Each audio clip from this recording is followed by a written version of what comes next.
1380 AM, 95.1 FM KCIM. It's time for Doolittle Sports Rewind with Sports Director Jeff Blankman, Assistant Sports Director Casey Miners. I'm John Ryan, and we've been waiting to have this guy on for a long time. I have so many questions. None of them have to do with baseball at all. That's what I was afraid of. So I've been studying, John. We got Randy Snyder in the studio with us here once again, and announcing his retirement after 24 years of coaching baseball at Kemper. Man, that is a long time, and I've been here almost 3 decades. So, I mean, why aren't you going for a little longer? Come on, you're hanging it up after just 24? Well, from the neck up, I'm not bad, but from the neck down physically, I'm pretty well wore out. I'm going to go to the shop and hopefully get my shoulder fixed, and then after that, we'll see. But just not able to perform the physical part of it like I want. So it's not being fair to my guys. You know, we're using more pitching machine, and if I was available, we'd be using more arms. And I can't ask Coach Lojano and Coach Bach to do any more. They've done everything that I've asked them a little bit more. So just not fair to my guys. I think we get a different coach in here. The coaching, like I said, the coaching portal has closed. We got a couple guys we're really anxious to interview and look at. I think our numbers will go up. I think it'll be a good thing. Sometimes you add by subtracting. So I'm really excited for the program. I don't buy that at all. Not at all. Total BS right there. Yeah, he's a baseball guy, and that is for sure. Coach, with that, you loving this game the way you do, and especially you said that's kind of the body starting to break down and you need to have some things done. How tough was it for you to make that decision now was that right time? Well, it's very difficult, but I had called Coach Whelan, who was my coach when I started here in 80, and then he's a Hall of Fame coach. And then Jerry Spieler, I was lucky enough to work with for 6 years. And then I'd called them both and kind of asked them what's the signals for when it's time to go and when we should stick around. And by what their comments was, I probably should have quit 10 years ago. No, they're very kind and basically, they're the reason I stayed interested in baseball. The right kind of guys, the right kind of tone. Love the game. They had a passion for the kids, and it spread to me when I got here. And they reassured me that I was making the right decision, but they also make sure that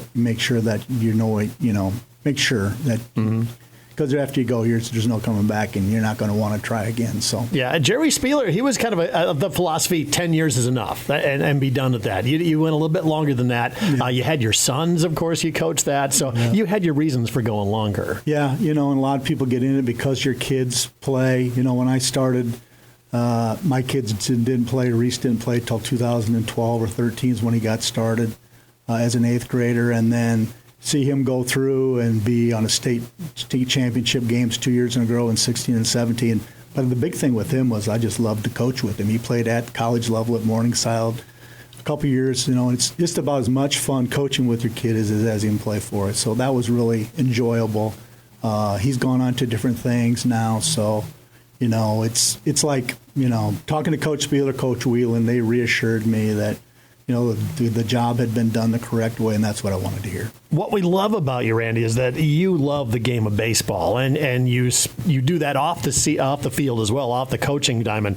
You guys set up a baseball facility up in Breda and things like that, and you guys just wanted to teach kids all around the area how to play the game better. Well, Coach Philmar and I got into that in 2009, I think it was, and we had that old facility, that old gymnasium up there, and we got the equipment, and we were really, really surprised at how the area supported that. We got so much help from the ESAC, ICAM area, Mapleton area, a lot of kids, plus the Carroll kids, and our own team came out and supported that and, helped us pay for all that. And, it was just a way for us to put back a good investment into the younger kids of the Little League programs, West Central League up there. Randy, one of the things that really jumped out to me in watching you coach and then reading a lot of the comments, on the story that we had posted, and all we really had done was kind of posted the press release because I knew we were going to have you coming in today, was that it wasn't just about baseball. It was about the game of life and bettering young kids and preparing them for life. So why is that such an important part for you, and where'd you learn that from, do you think? Well, life lessons are hard to come about, hard to understand sometimes. I always call it's baseball boot camp, and I've had a couple of kids go through the military and having those tough things happen to you, and why do they have to happen, and somebody that may be a little coarse or mean or whatever. You can't control the weather, those hot days. Coach is a little upset. Things don't go our way. And, I think baseball, and there's a lot of sports that do it. Football's teaching them that right now, how unpleasant it can be with weather. But I think the kids need to go through those tough times so that they understand, when the tough time does come, that there's a bright side on the other side. So sometimes you just got to plow through it and get through it. But, I've had some great players come through. Unfortunately, I don't think any of them ever made the major league or got a sniff, but I see them in life, and I see what they're doing. And, I've tried to coach like a champion. I never had any real state championships. I had a chance at 3 or 4 of them. But my kids, all in all, have turned out to be great people in the communities, whether they're in the service, whether they're on the fire department, whether they're family guys, whether they're in their community, whatever they do, they've won in a lot of different ways. Yeah, that's really humble of you right there. But I'm gonna switch gears here and go. All right, so the kids are good kids. All right, so outside of that, 17 years as a coach, 6 years at junior varsity. Your winning percentage is what, .634. You were district coach of the year 6 times, CYI coach of the year twice. You had 20 wins or more in 11 seasons. 7 state coaching appearances, 3 runner-up finishes. What's the biggest accomplishment in your coaching career? I don't know. It says a lot of stuff on there. Actually, I saw this in your out there in the front. First time I really read it. And it takes a lot of time to accumulate this stuff. But again, it goes back to your players. You got good players. You got kids that keep wanting to come back. You got a great facility to play in down here. The city has provided me with a tremendous opportunity here to practice here, to play here. We've got some complaints over the years. I mean, we would practice till 10:30 at night with some of our teams, and the older lady in center field would come out and tell us to go home. Ask us if there wasn't school tomorrow. But some of our teams, the 2010 through 13 team, those guys just would never leave the field. So that was a lot of fun for us. And I was younger then, so it wasn't as much work for Coach Filmar and I then. And we had Coach Ernster and Coach Graving with us. But, it's the kids. They make it fun. It's just it's really rewarding. So I was joking with Jeff in the outside there about I'm getting a lot of advice on it because I supposedly have retired, so I'm getting all this advice on a portfolio as far as how to spend my retirement. Well, I'm not retiring, first of all. I'm just stepping away from baseball, and my portfolio is my kids. So. Randy, John read through a bunch of those things. The one that jumped out to me, 6-1 in the opening round at the state baseball tournament. That's impressive. And the one loss was just the Van Meter loss here a couple of years ago, and they were supposed to roll through everybody, and you guys almost had them. Benicio hits that home run, and you guys led that game for a long time. But how do you go 6-1 in that opening round? Because that's everybody's generally throwing their best in that opening round. Well. Goes back to our coaching staffs too, and having that good pitcher. We had Chris Helber for 4 years, who would from 2010 to 13, he would be our opener. And right, he was phenomenal. Pitched us in a lot of games, so it was a lot about him. Tyler Lang was our other dude that pitched us in several times, and also got the next one. Those 2 guys were 6-0, and I think Siebenauer threw for us that first game. I can't quite remember, but he threw phenomenal too. We just had some bad luck, and that happens. And we can go over some of those championship games we played in. And, when the ball doesn't just happen to land right, you don't win. But I retrace those routes every day, and I take the same chances every day. Well, it's pretty easy to throw some names out and say, we had some good players, but it's the program. You guys built a great program, Coon Rapids Bear. We talk about it all the time. You guys are solid year in and year out. How does that happen with you guys, and so many other programs struggle? Well, I had a great blueprint to follow. I had Coach Spieler, and by the way, I have a nice winning percentage, but his was just about 70%.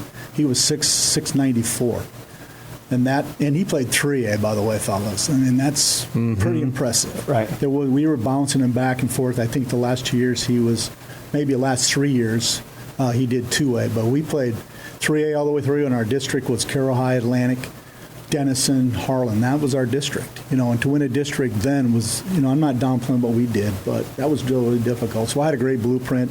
Coach Whelan had a great blueprint. It was all about the kids, being unselfish. The stuff they print in papers about coaches. Yeah, that's nice. But you know what? It's still the kids that make it go. So they do all the work. They just make me look good. So.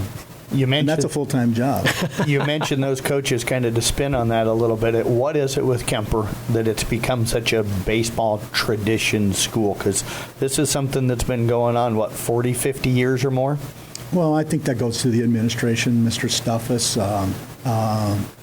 Mr. Geringer, Mr. Power. Those guys, they let me do a lot of this stuff. They put a trust in me. They let me run pretty free within a lot of, rules and common sense. And, the trust that they showed in me, I put back in the kids. Yeah, we've had a good program. Kemper's traditionally been very good. But, again, it goes back to the kids. Student athletes, we have tremendous kids.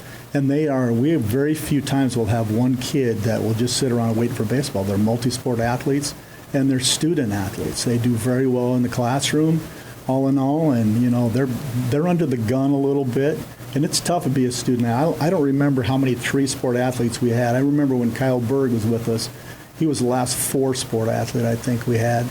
But it's difficult to juggle all of that and then still try to be a kid. And the important thing is, too, that they need to have time to be kids. Yes. Yeah, and that has changed dramatically over the decades. The time demand for kids, all that goes into the sports. They're not just seasons anymore. They're year-round with a lot of it. But take us back to your first day as a head coach. You went from assistant coach to head coach after Jerry left. And was that a whole lot different from you, or was that transition pretty smooth? Well, I just mimicked what Spailer did. He was well organized, Fundamentally, we try to work on everything, but after about the first 2 weeks, you really don't have a lot of time to work on that. So everybody will tell you I'm a game situation guy. We practice game situations a ton, whether we did them right or not. We kind of made it up as we go because baseball is like that. There's nothing scripted. Anything can happen. The ball goes anywhere.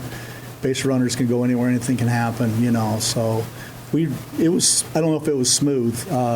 He left me with a really good team too. We had a 22-win team and that helps with your credibility. That just takes some of the pressure off. And it's like, okay, we can do it. And Coach Philmar was with me, Coach Ernster, Coach Graving back then too, and my brother Glenn also was in there too. And we had a nice run at it. He got us going. The kids, our numbers were really good back then, but then we started getting really good at other sports too. And the spring sports it's difficult for those guys. So it's changing a little bit as the world goes. I think COVID changed a lot of things for people and is making them make decisions. Maybe not the way we like them, but I'm grateful to all my parents that allow my kids to give up their summer because it's a tremendous sacrifice. It really is. And by the way, were you more of a yeller in the early days than later? Yeah, I was a yeller. And there's some officials. No. I'm listening to you talk right now. You're just so chill. Yeah, well, that's because I've lost my voice, and my wife has told me to behave a little bit. But yeah, when I first started, I was a yeller, and I was yelling at umpires, and it was awful. In my first 3 or 4 years, I needed my rear end kicked, and actually, I did get tossed out of a game one time, and that pretty much took care of it. And when you get kicked out of a game, you're also insulted that you have to leave the facility, and then the next game you don't get to coach. So I called Boone, and I was on this big huff, and I'm Coach Snyder, and I'm all this stuff, And he said, well, you know what? You're right about the call. You're technically right about this thing, but there's no appeal. You're just done. We'll see you on Thursday because it was a Monday, Tuesday game, and Coach Philmar took the guys to Atlantic, and they played down there. And the guy down there, I think it was Tharp, said, and my advice to you is to go find a Little League game and sit your butt behind the plate and call balls and strikes and see how easy it is. Yeah. So that's what I did. And I've chilled out. Have you changed as a coach? How has the game changed since you've been involved? I don't know how much I've changed as a coach. I think I'm more understanding, like for the student athletes, I've missed on some kids, kids leave the program. Didn't figure it out fast enough for them. But I've changed a little bit. We're gonna take a quick break here while we got a minute here, but I want to throw in the trivia question because we know Randy on this one too. It's not really a baseball question, but it's going to start with the Yankees. Are you a Yankees fan, by the way? I watch a lot of baseball, so I'm sure I'm going to get this. I don't think I don't. I'm going to bet you're not going to get this one. But are you a Yankees fan? I watch a lot of Yankees, and Coach Spieler is a tremendous Yankee fan. I know. And my dad-in-law is. That's what just disappointed me. So if I get this wrong, I'm going to be into that. My theory is the world does not need any more Yankee fans out there. But the Yankees, they've got 31 straight winning seasons, the longest active streak in North America, the big three sports. Which two teams are tied for second with 13 straight winning seasons? And here's a hint. Different sports, same city. Okay. Do you understand the question? The tied for second with 13 straight winning seasons, different sports, same city. Who is it? We're going to answer that coming up before the end of the half hour here on KCIM Sports Rewind. As the athletes at your house prepare for hard work and fun of the season, remember that St. Anthony Rehab Services provides physical therapy for any sports injury that may sideline your member of the team. Sports injuries can plague kids of all ages and keep them from playing the sport they love. Athletes will be under the direct supervision of a certified and licensed healthcare professional in the newly renovated sports performance facility. If an injury is keeping your athlete out of the game, call St. Anthony Rehabilitation Services at 794-5000 for sports injury and treatment rehab. It is KCIM Sports Rewind with the special guest Randy Snyder, who, of course, is stepping away from the Kemper baseball program. We got lots more questions on that one. And then our trivia question. Which two teams are tied for second with 13 straight winning seasons? They're different sports in the same city. So that's your clue right there. We'll answer that one before the top of the hour. And your guess was Boston, Randy, and that is incorrect. So that is not right. Celtics would have, but maybe not the Red Sox. I don't know. Yeah. Nope, not the Celtics. Red Sox have been kind of up and down a little bit. So they have a winning record this year so far. Yeah, it's close. But it's close. They've been pretty close to 500 the last few years. I'll give you another one. It is baseball and basketball. Baseball and Major League Baseball, not in the NFL. Okay. So it's basketball and it's baseball going on. Dodgers and Lakers. Nope, incorrect. That's the other one. Yeah. Casey, you gotta wake up, Booger, man. We need you. Come on. Casey's usually the one who gets these all the time. Yeah, I got to sit here and think about it. He's grinding away. It's like there's smoke coming out of his I'll tell you that Blankman was really, really close. Really close on his guess. Okay. San Francisco? No. Same city. Okay. Well, I was saying Golden State plays in San Francisco. Yeah, no, that's not correct. But you guessed. What was the one before that one? L.A. Okay. So it's the Dodgers is one. It's not the Lakers. The Clippers. It's not the Clippers. Oh, the Clippers. Yeah. Clippers have actually had I know. That's what stunned me. Wow. Yeah. I wouldn't have thought I was a big Chris Paul fan. So when he got traded from the Hornets, that's really when they took off. I know, but God, I thanks for coming to the party. Yeah, I would have never thought 13 straight winning seasons for the Clippers. Yeah. So you do watch baseball even when you're not coaching and all that stuff. Don't you get sick of it? Don't you I got to get away from the diamond? Not really. I think the first weekend we were away, we went to Kansas City and watched the Cubs and the Kansas City Royals play that weekend with my family. So it was and Reese was home, from the Army. So it was really cool. And we saw the Cubs come back and hit dude hit a grand slam to win it towards the end. So, yeah, it was nice. Yeah. Do you guys sit there and argue over stuff like what they should do and strategy of the game? Sure, pretty much we do. And drive your wife crazy. I was doing that last night in Caitlin Clark's game, with time winding down and 4-point lead. And why the hell we called the timeout there and all this stuff. Yeah. That's me. You bring up Kauffman Stadium down there in Kansas City. I love going down there to watch games. For the stadiums you've been at Major League, what's your favorite stadium to go and watch a Major League Baseball game? Well, we went to Fenway once for 2 games and got to sit on the Monster. Wow, which is cool. Yeah, we've been to Wrigley several times. We've been to Kauffman. I guess if I could go see a game, it'd have to be Fenway. Fenway's cool, and the history and having that one chair lit up out there in right field for Ted Williams. Right, it's really cool, and the museum's kind of neat. Yeah, and it's all authentic to the day. It's nothing convenient, as far as getting in and getting out, but it's a baseball field. It's old school stadium. It's old school. And Wrigley's like that too, but now they got all the bling in left field, and we've sat on the rooftops out there, which is really good, when you're an adult. But when you want to bring a kid, when Reese was little and our other guys were little, we always brought them inside the stadium, and it's just an experience you need to have. Now those rooftop tickets are more expensive than sitting inside the stadium. Yeah, well, there's just less of them because they got that jumbo thing out there, which is nice, but I think as a hitter, that is so distracting.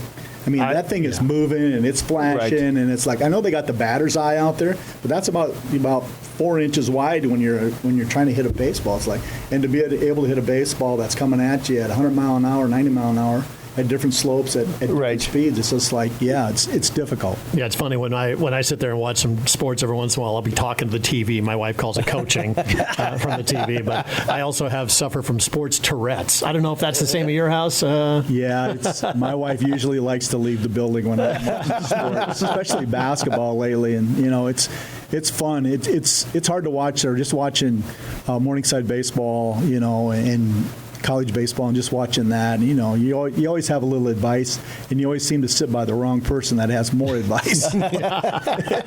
It's pretty good stuff. And I interviewed Nick Nurse a while ago, and he said he quit all social media because they were in the playoffs one time with Toronto, and they were talking about, you should have guarded so-and-so with this person. Here's what you did, everything you did wrong in coaching. And he goes, that's it. I deleted it and never went back. Right. And that's a good choice, And a great story there, too, with Nick. And I got to work in his basketball camp, and what a great experience for the kids in here and the kids that took advantage of that, and even the coaches. You learn so much about somebody that's been away for a little bit but never forgets where he came from, kind of thing. So great thing that Nick does there, and I've just pleased that he invited me to be along with it. The humility in that guy is just great. It's amazing. Yeah, and it's a great life lessons to kids. I can remember when Nick was a little guy. He was in 7th grade when I was a senior, and I ran around with his brother Steve. And they didn't live very far from school. And after school, to go baseball practice, we'd go down and Steve would change clothes, and Nick would be this little guy in the backyard trying to pole vault with all the furniture. He'd be sliding all the cushions off, and he was working on his game then. So it was like, and to look at him and think, I'm standing alongside of an NBA legend right now. I never would have thought that. But that goes back to coaching, guys. If you don't have the possibility, you don't take those chances. Like, if I never went out for baseball, I'd have never known that. Right. And Coach Whelan and Coach Spieler kept me interested in baseball as a senior. I wasn't a very good player, newsflash, but they kept me interested. I had great teammates that made it fun for me and kept me interested, like I said, and the rest is history. Before we jump into the real serious topic of how slow you walk, we're going to ask you, you got to motivate kids of all different motivation levels. You got some kids that aren't that highly motivated. Maybe they're going out for baseball just, because all their friends did or something like that. But you got to coach them too. How do you do that when you got a kid that's just gung-ho raring to go as the kid who is like showing up for, with one shoe for practice? Or maybe they're on the wrong feet. Well, the thing I guess I learned from my other coaches too is, you can watch them as they come in the gate. Some don't have their shoes tied. Some didn't bring their backpack and they're walking in. Some guys got their hair on backwards with maybe their head also. You practice early in the morning sometimes. You got to, like you said, John, you got to coach them all. But they're all there to have fun, too. It's like, this is high school baseball. I hope that they do get to play college. I would love it they be a major league player of some type. But the bottom line is they're just here to play high school baseball, and we're here to try to keep them interested. When I coached 13, 14, and 15-year-olds the first 10 years, sometimes the best thing about baseball practice then was just the ice cream after. All they had to do is have a little bit of fun, and want to come back. And then, that's kind of the message we've sent to the guys. Yeah, we want to win, but we're not a win-at-all-costs thing. Winning takes care of itself, I know we preach about play like a champion, but, if you're not coaching like a champion, you don't have a chance. So, I've tried to mimic what I saw as coaches. I've had some bad examples when I first started, but they were from other schools, and that's why I turned into a yeller at umpires. I just figured that's the one. This guy's a Hall of Fame coach. That's how you go about your business. Got to emulate him, yeah. He's what I see, and that was the wrong thing. And I think it was Bill Krejci, who was head baseball coach at Swick down at Creston. He called me out on it one time, and he actually doing a camp for Mark Philmar up in Breda. And he said, Coach, you do a really good job, but you got to control yourself a little bit because you say stupid shit. You say stupid stuff. So he kind of set me straight, and we, like I said, the rest. It only takes that one time, doesn't it? By just that one person saying it, it's kind of like, okay. And and this is a college coach telling me this, and he coached Creston's high school team the next couple of years, so he was with me a lot, and actually we got the best of him, and how he behaved after he lost was more inspiring than probably me winning any game. It's like, this is how you're supposed to do it. So really quality guy Krejci he's still alive. Randy, for you talk about, sometimes kids walk in with the head on backwards and stuff. What were some of your favorite teams to coach, whether they were your runner-up teams or just, this was a group of kids that just came every day and did what they were supposed to do and worked hard and maybe even exceeded what the expectations for that team was? Our 16 and 17 teams were really good. They were really good at games defensively, and we could pitch. We couldn't hit hardly a lick. We had a couple, 3 guys that could hit over 300. But those guys really were students of the game, and you kind of put me on the spot because now I got to say something nice about everybody else. Those 2 teams really had no place in being in a championship game those back-to-back years. Those guys found ways. I had a kid in my 9-hole spot that hadn't gotten a hit all year, right. And I let him hit, and we were down by 3, and my coaches are, no. I said, yeah, let him hit. Gets a base hit. Right. So sometimes it's, it's great moments like that for the kid, and those situations happen. Our 2011 team was phenomenal, probably the most talent that we have had on just one group, and as deep as pitches was, and we were 38-2, and we get beat by Gilbert in extra innings. Basically because I coached poorly that game, to be honest with you. But it's like, those guys were really good. But when the game was over, when the day was done, I just saw a couple of them here this last weekend, and man, they were sorry that I was leaving, but they were grateful that they had the opportunity to play at Kemper. So, I think the 2014 team where we didn't play very well as a group from start to finish. We only ended up winning 13 games or something like that, or 14 games, and it was one of those things that taught me a lot going forward about how to be grateful for what you had. But those kids taught me a lot of things too that that are life lessons that still stick with me. So. Yeah, we had a losing record, but we didn't have a bunch of losers playing the game that day. Those years, it was just one of those years where a snowball gets bigger and it gets bigger and it keeps going downhill, and you just can't control it. But when the day was done, when your season was over, those guys are the same guys I talk to just about whenever time I see them. They don't walk on the other side of the street. What I'm trying to say, and they're good friends of mine. Not all of them agree with me, but I respect them all nobody quit. That's what you're looking for when things start going bad. Everybody starts jumping off the wagon. Nobody quit, and to our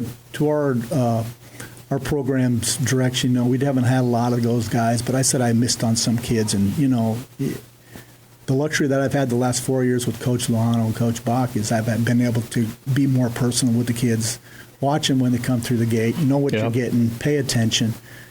See what you're going to get, and watch how they walk. If they're dragging their heels, they're like, we know where we're going here and what we got to do. And the practice plan changes, and we have to have more direction, maybe a little more vocal. But very fortunate that I had the luxury the last 4 years. I'm not saying that my coaches before that were, but I was younger then, and I paid more attention, I guess. So it's I've been a luxury the last 4 years. So we were talking on the air earlier, and we were previewing the interview and stuff. And Nathan Cohn said nothing but nice things about you. So when Nathan says nice things, Nathan not in the building. He's pushed the one guy out. We pushed him into his little mushroom closet over there at the news studio. But even if Nathan's saying nice things about you, you're doing something right. It's a big day in the news world. But talk about your wife, your family. They make it all possible. When you're doing a sport that takes all summer long, and it pretty much takes up most of your summer, I mean, it takes a pretty supportive family to continue to do it for 24 years. Yeah, well, I've got a big honey-do list to do at home and grandkids now, so I got some payback coming. And, my wife, she's the ticket lady. Yeah.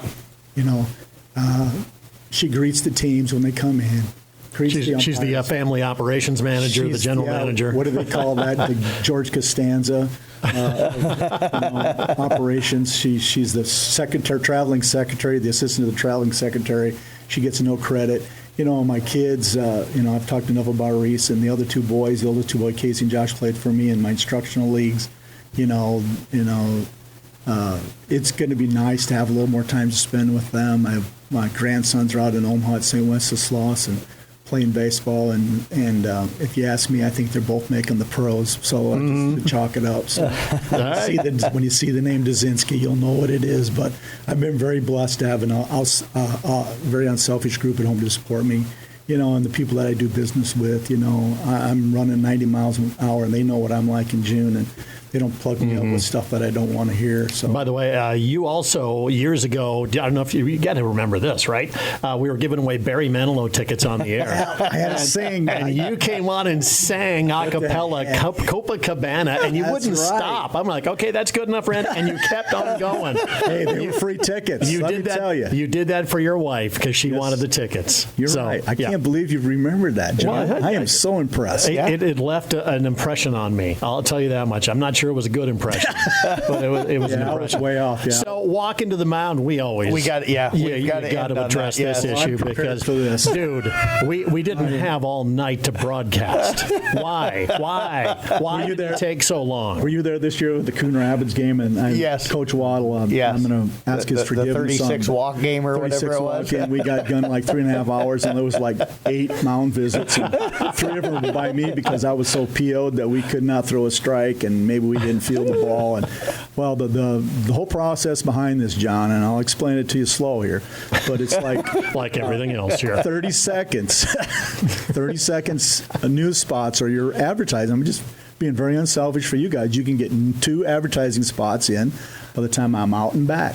The 20 seconds is usually when I'm talking to the pitcher or saying some kind of comment, and I've had great players that just, like my catchers, I always go back to Ben Berg. He'd have it figured out, and they were saying the right things when I was done, and Bryce Berg was like that, and Alex Dries, and now Charlie Mail is that same kind of thing. They would have it figured out, and there would be my extra 20 seconds, so I wouldn't have to. But the minute 20 was always for the radio guys, because I never wanted you guys to come back in the middle of it. And then Jimmy finally gets a base hit, and Grandma said, "Well, I never heard about it because they were in the radio." Anyway, it's all about you. Wow, so unselfish. So unselfish. And that track, you'll notice the track that when I went to the mound, I never walked in the same grass track because Scott Parcher, which we have not talked about.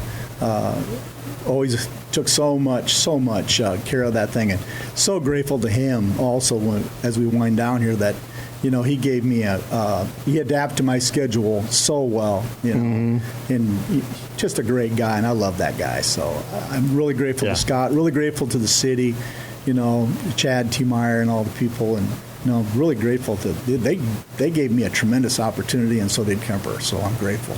And you did tell us when you got in here today before we went on the air that you actually went and timed yourself walking. Yep, I went out there mound yesterday because I had listened to your last week's show because you were going to bang this out. So I walked extra slow, so I probably could have done it. I actually told a fib. I probably could have done this in 70. So Isn't that such a coach thing to do? He went out and timed himself. Yeah. And I took different routes on the way in and the way out. So it was but it depends on how mad I was if I was coming off the east end of the dugout or the west end, or who Coach Lohano or Matt or anybody that coaches had something for me, so yeah.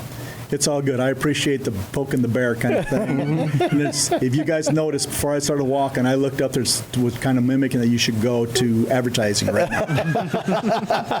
Because hopefully there were no lip readers.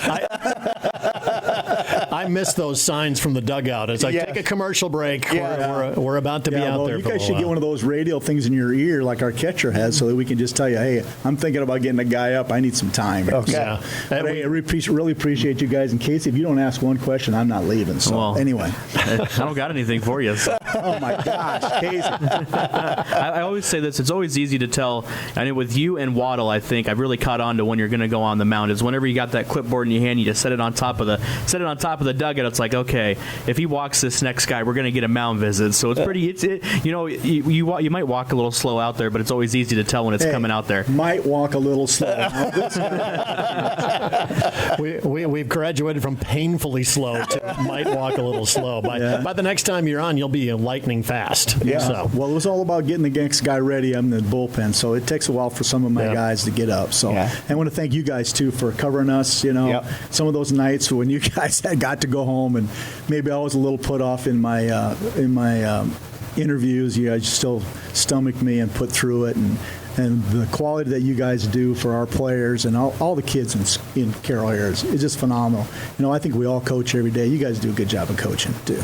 All right. Well, thanks so much, Randy, for doing that. We appreciate the great comments. And, man, thanks so much for everything, all your work throughout the years. I have a feeling we're not done with you yet, though. We may be having you back on sometime. I know you might be helping out with the scoreboard show. Yeah, we're trying to talk him into that someday. All right. Yeah, I'm supposed to be taking on less here. But, every time I go somewhere, I'm volunteering for somebody. For Blankman, that just means more time to do what he wants you to do. Yes, exactly. Yeah, my agent will be in touch with your agent. We'll get a portal thing going. Randy Snyder, a outgoing baseball coach here, joining us this morning on KCIM Sports Rewind.